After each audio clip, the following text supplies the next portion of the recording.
The German sniper moved carefully through the rubble of Sevastopol.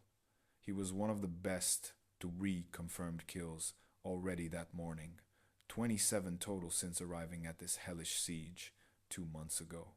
His assignment today was specific: hunt the Russian woman. Soviet propaganda called her Lady Death. German intelligence files listed her as Lyudmila Pavlichenko, senior sergeant, credited with over 200 confirmed kills.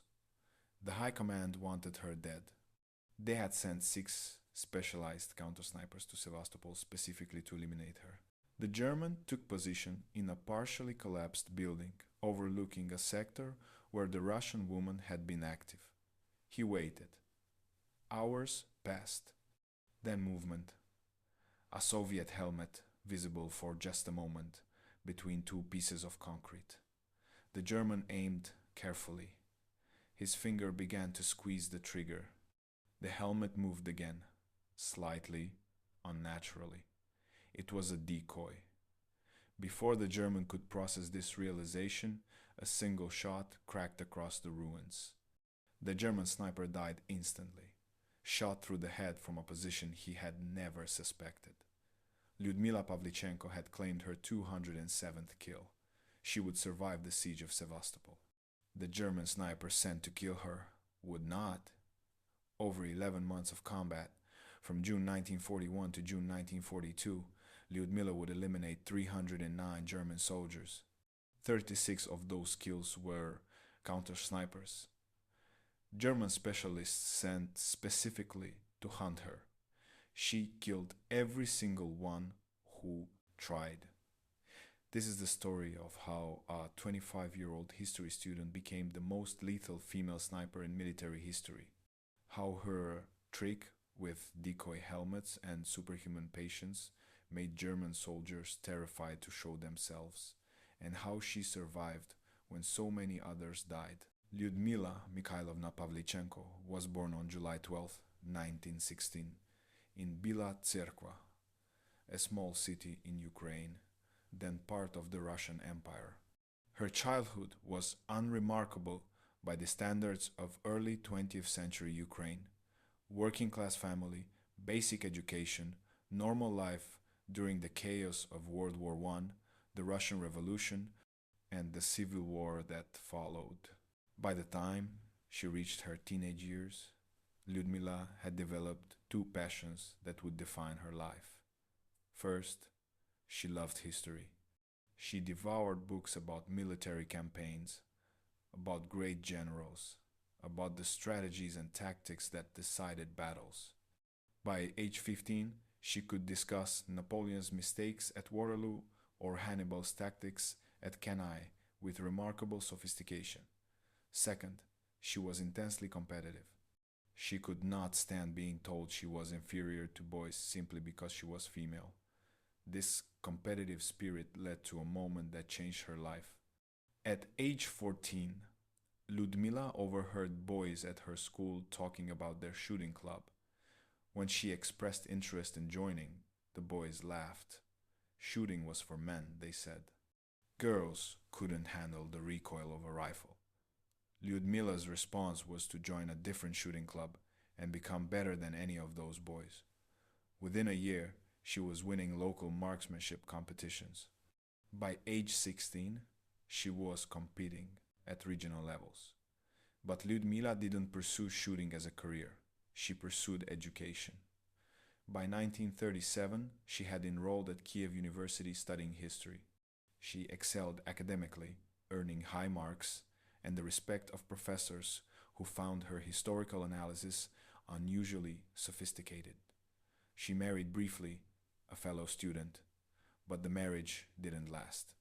By 1940, at age 24, she was a single mother working on her history degree, supporting herself with part-time jobs, and occasionally practicing marksmanship at a local shooting range to maintain the skills she had developed as a teenager. She was, by all appearances, an ordinary Soviet university student living an ordinary life. Then Germany invaded. On June 22, 1941, Operation Barbarossa began. German forces crashed across the Soviet border. Within days, it was clear this was not a limited conflict, but a war of extermination. Nazi Germany intended to destroy the Soviet Union completely. Every able-bodied Soviet citizen would be needed to resist. Lyudmila went to a Red Army recruiting office on June 23rd, one day after the invasion began. She volunteered for military service. The recruiting officers looked at this 25-year-old history student and assumed she wanted to serve as a nurse. Women served as nurses, they explained. Combat roles were for men. Lyudmila's response was to show them her marksmanship records. She was a competitive marksman with years of experience and tournament victories. She could shoot better than most of the men they were drafting. The recruiting officers were skeptical, but they needed soldiers desperately. They decided to test her. They took her to a rifle range and gave her a Mosin Nagant rifle, the standard Soviet infantry rifle, bolt action, 5-round magazine. They set up targets at various distances. If she could hit targets consistently at 300 meters, they would consider her claim. Lyudmila hit every target at 300 meters, at 400, at 500. She didn't just hit the targets, she hit them center mass consistently with a bolt action rifle she had never used before. The recruiting officers stopped smiling. They assigned her to the Red Army's 25th Rifle Division as an infantry soldier with marksman designation. Within 2 weeks, Lyudmila Pavlichenko was on the front lines near Belyaevka, a village being contested between Soviet and Romanian forces. Romania had allied with Germany and sent troops to support the invasion. Lyudmila's first combat action would be against Romanian soldiers. Lyudmila's first combat experience was chaos. Theoretical knowledge from history books hadn't prepared her for the reality of modern warfare. The noise, the confusion, the smell of explosives and blood. The sight of dead soldiers from both sides scattered across contested ground. Her unit was defending positions against Romanian attacks. Officers assigned her to a protected position with a decent view of the approaches to Soviet lines. Her assignment was simple: shoot enemy soldiers who exposed themselves. This was not sniper work in the specialized sense. She was simply an infantry soldier with good marksmanship skills, asked to provide accurate rifle fire. But Lyudmila discovered something about herself in those first hours of combat. She could remain calm under pressure. While other soldiers panicked or fired wildly, Lyudmila could focus. She could control her breathing, steady her aim, and place accurate shots despite the chaos around her. Her first kill came on her second day of combat. A Romanian soldier moved between cover positions, exposed for perhaps 3 seconds. Lyudmila tracked him, led the target slightly to account for his movement, and fired. The soldier fell. She felt nothing, no satisfaction, no horror, just a cold recognition that she had done what she was trained to do. By the end of her first week of combat, Lyudmila had killed 11 enemy soldiers. Her officers noticed. This quiet history student was eliminating enemies with remarkable consistency. They reassigned her to dedicated sniper duties. She received a scoped Mosin Nagant rifle, still the same basic weapon but equipped with a PU scope that allowed for more precise aiming at longer distances. Sniper work was different from regular infantry combat. Regular soldiers fought from fixed positions, shooting at enemies who appeared in their sector. Snipers hunted. They moved independently or in pairs, positioning themselves where they could. Observe enemy positions, waiting for targets of opportunity. Patience was more important than speed. One well-placed shot that eliminated an enemy officer was worth more than 100 bullets fired at nothing. Lyudmila proved exceptionally suited for this work. Her competitive shooting background had taught her discipline and precision. Her historical knowledge helped her understand battlefield tactics and predict enemy movements. And she possessed something that couldn't be taught: the ability to wait motionless for hours until the perfect shot presented itself. By August 1941, 2 months into the war, Lyudmila had 56 confirmed kills. Soviet military doctrine required confirmation for kills to be credited to a sniper, either a second observer witnessing the shot or physical verification of the body. Lyudmila's kills were confirmed. The Red Army was beginning to recognize they had someone exceptional, but the situation on the front was deteriorating. German and Romanian forces were pushing deeper into Soviet territory. Lyudmila's unit was forced to retreat repeatedly, fighting rearguard actions to slow the enemy advance. In September 1941, her division was assigned to defend Odessa. Odessa was a major port city on the Black Sea, strategically critical and defended by Soviet naval infantry and army units. Romanian forces, supported by German artillery and air power, surrounded the city in August 1941 and began a siege that would last 73 days. The fighting was brutal: street-to-street combat, artillery bombardments, constant attacks and counterattacks. Lyudmila fought in Odessa from September through October 1941. The urban environment was ideal for sniper operations. Ruined buildings provided concealment and elevation.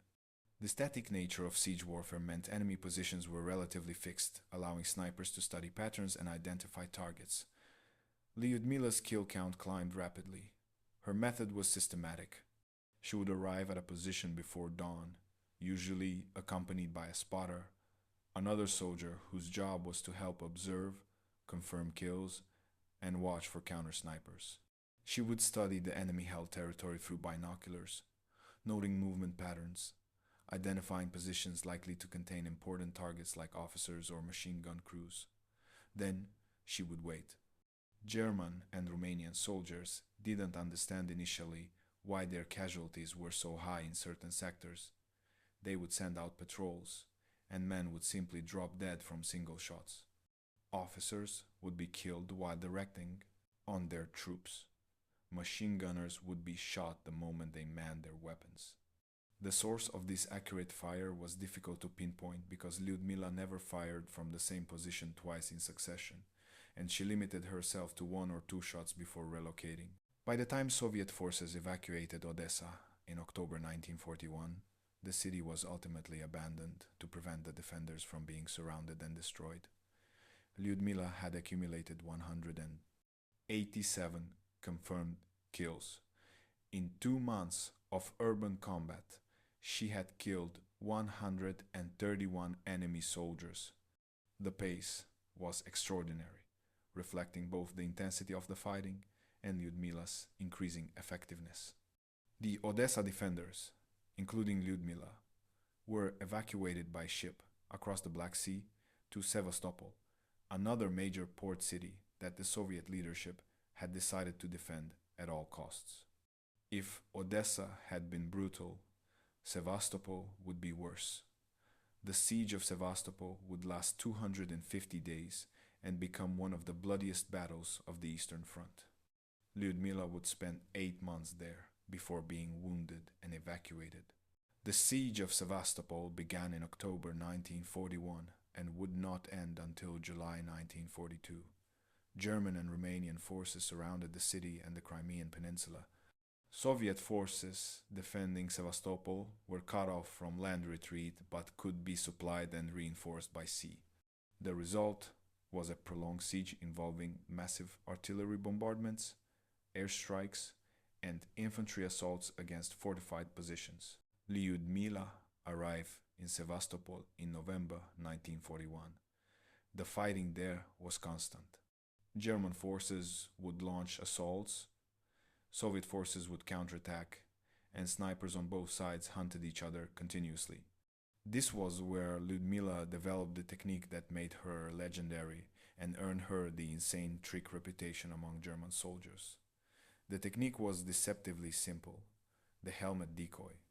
German snipers naturally watched for Soviet helmets appearing over defensive positions. A helmet meant a soldier, and a visible soldier was a target. Lyudmila would place a helmet on a stick and raise it slightly above a trench or rubble pile. German snipers, eager for kills, would often shoot at the helmet. The moment they fired, Lyudmila, positioned at a completely different location, with a clear view of where the shot came from, would identify the German sniper's position by his muzzle flash and the sound of his shot. Then she would wait. German snipers, having fired, would often pause to assess whether they had hit their target. Some would reposition immediately, but others would watch for a moment, or reload, or make the fatal mistake of taking a second shot at the same helmet decoy. Lyudmila needed only that brief moment. One shot, carefully aimed at where the German muzzle flash had appeared, and another enemy sniper was eliminated. The Germans called her the Russian Huntress, and later Lady Death. Soviet propaganda celebrated her achievements, publishing her kill counts and using her as an example of Soviet courage and skill. This attention had consequences. German commanders began assigning counter-snipers specifically to hunt Lyudmila. These were experienced German marksmen given a single mission: find the Russian woman and kill her. 36 German counter-snipers would try. 36 would die. Every single one. From the German perspective, Lyudmila Pavlichenko represented both a tactical problem and a psychological threat. Tactically, she was eliminating German soldiers with disturbing efficiency, particularly officers and specialists whose deaths disrupted unit cohesion. Psychologically, the fact that a woman was killing German soldiers and that German snipers seemed unable to stop her was demoralizing. German intelligence compiled a file on her. They knew her name, her unit, her approximate kill count. They circulated descriptions among German snipers operating around Sevastopol. Some German soldiers reportedly refused to man forward positions in sectors where Lyudmila was believed to be active. The fear was not irrational.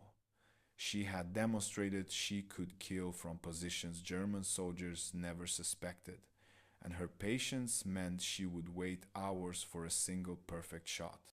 The German military response was to send their own best snipers to hunt her. These counter-sniper operations were methodical. German marksmen would study Soviet-held territory, looking for signs of sniper activity, disturbed rubble, sightlines, positions that offered both concealment and fields of fire. They would set up in positions overlooking these areas and wait for Lyudmila to reveal herself. But Lyudmila had been trained by combat experience. She never used the same position multiple times. She never followed patterns. She understood that predictability was death for a sniper. When she suspected counter-snipers were hunting her, she became even more careful, sometimes going entire days without taking a shot rather than risk exposing her position. The helmet decoy technique was particularly effective against counter-snipers. German marksmen hunting for Lyudmila would see a helmet appear and recognize it might be a decoy. But the nature of sniper warfare meant that even a suspected decoy had to be investigated if it was a real Soviet soldier. Missing the shot meant a lost opportunity. German snipers were trained to shoot first and assess second. This training made them vulnerable to Lyudmila's tactic. One German after-action report from March 1942, discovered after the war in captured Wehrmacht archives, describes an encounter with a Russian female sniper. A German sniper squad, 3 men, had positioned themselves to hunt Soviet snipers in a specific sector. Over 2 days, they eliminated 4 Soviet soldiers. On the 3rd day, one of the German snipers shot at a Soviet helmet. Immediately after he shot, He was killed by return fire from a position none of the Germans had been watching. The remaining two German snipers attempted to locate and eliminate the Soviet sniper. Both were killed within an hour, one shot each, both fatal. The report concludes, the Russian sniper demonstrates exceptional skill and patience. Recommended approach: avoid engagement unless position is absolutely certain.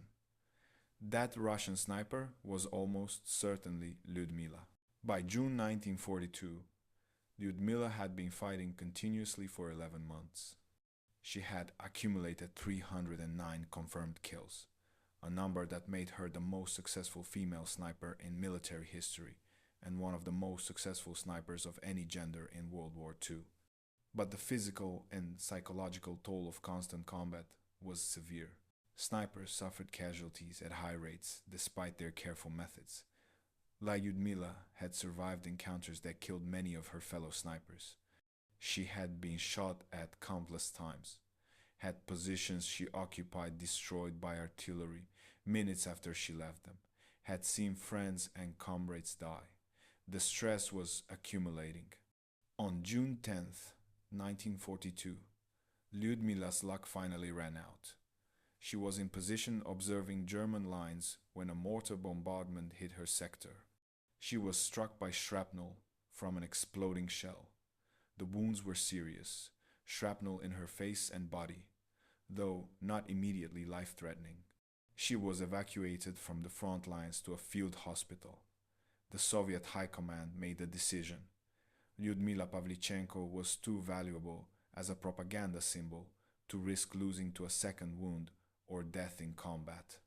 She had survived 11 months of the most brutal fighting on the Eastern Front. She had achieved the kill count that made her internationally famous. The decision was made to evacuate her permanently from combat and use her for propaganda purposes instead. Lyudmila protested. She wanted to return to her unit to continue fighting, but the decision was final. In August 1942, still recovering from her wounds, Lyudmila was sent on a propaganda tour to the United States and Canada. The Soviet government sent Lyudmila to America with a specific mission: convince the American public to support opening a second front in Europe to relieve pressure on the Soviet Union. By summer 1942, the Soviet Union had been fighting Germany for over a year, while America and Britain had not yet invaded Western Europe. Soviet leadership wanted Western powers to invade France and force Germany to split its forces.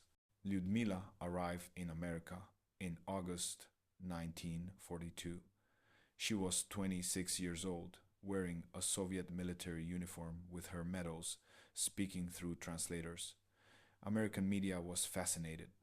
A female soldier with over 300 kills was unprecedented in American experience. Newspapers covered her tour extensively. She gave speeches at rallies, met with American officials, and most notably became friends with Eleanor Roosevelt, the First Lady. Eleanor Roosevelt was impressed by Lyudmila and invited her to stay at the White House. The two women developed a genuine friendship, despite the language barrier and vast differences in their backgrounds. Eleanor saw in Lyudmila something beyond propaganda, a young woman who had experienced horrors no one should experience, who had killed 309 people and carried those deaths with her. Lyudmila's speeches in America were blunt. She didn't romanticize war or present herself as a hero. At one rally, she said, through her translator, "Gentlemen, I am 26 years old. I have killed 309 fascist invaders by now. Don't you think, gentlemen, that you have been hiding behind my back for too long?" The audience reportedly stood and applauded for several minutes. American journalists asked her questions that revealed how little they understood about the war on the Eastern Front. They asked about her uniform, whether Soviet women wore makeup in combat, how she maintained her appearance. Lyudmila's patience wore thin. "I wear my uniform with honor," she said. "It has been soaked in blood. The discussion of the color of my uniform is not very important." The American tour lasted several months. Lyudmila traveled across the United States and into Canada, giving speeches, meeting officials, appearing at rallies. The tour achieved its purpose. American public support for opening a second front increased. But for Lyudmila, the tour was exhausting in a different way than combat.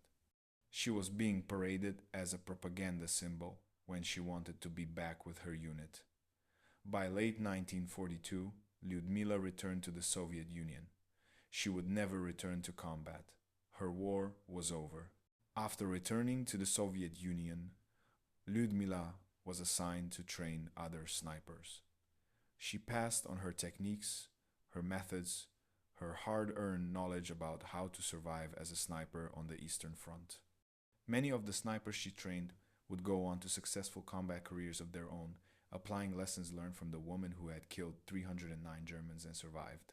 The Soviet government promoted her to major and awarded her the title Hero of the Soviet Union, the highest honor the Soviet Union could bestow. She received this recognition in October 1943. For the rest of the war, she worked in training roles and made occasional propaganda appearances, but she never fired another shot in combat. When the war ended in May 1945, Lyudmila was 28 years old. She returned to Kiev University and completed her history degree. She earned her master's degree and eventually became a historian, researching and teaching about the very kind of military history she had once studied as a student and then lived as a soldier. She married again in the 1950s, a fellow veteran who understood what she had experienced. They remained married until his death decades later. Lyudmila rarely spoke publicly about her combat experiences. She had killed 309 people. Each of those kills was documented, confirmed, recorded. She carried those deaths for the rest of her life. In interviews during the 1960s and 70s, elderly Lyudmila would occasionally discuss her war service when pressed. She didn't glorify combat. "I killed a lot of people," she said in the one interview. "But I don't regret it. They came to my country to kill my people. I did what I had to do to defend my homeland." When asked about the helmet decoy technique that made her famous, she said simply, "It worked because it exploited their eagerness to kill. They were so focused on getting a kill that they forgot to protect themselves." When asked about the 36 counter-snipers who hunted her and died, she said, "They were good. Some of them were very good, but I was better and I was more patient." In sniper warfare, patience matters more than anything else.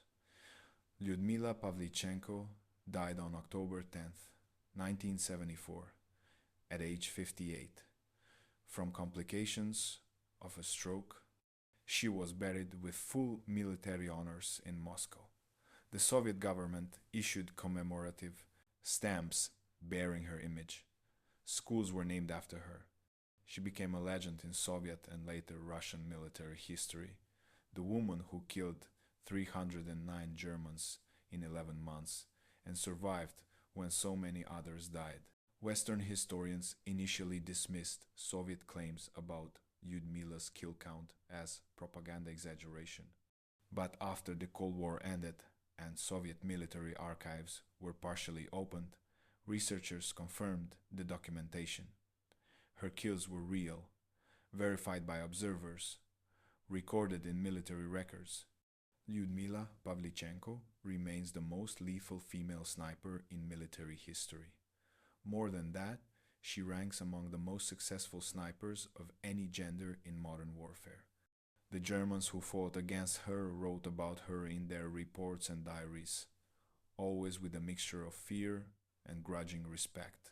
One German soldier's diary, discovered after the war, includes an entry from March 1942. "We are warned constantly about the Russian woman sniper in this sector. She has killed dozens of our men. Officers tell us not to expose ourselves unnecessarily. The men are terrified of her.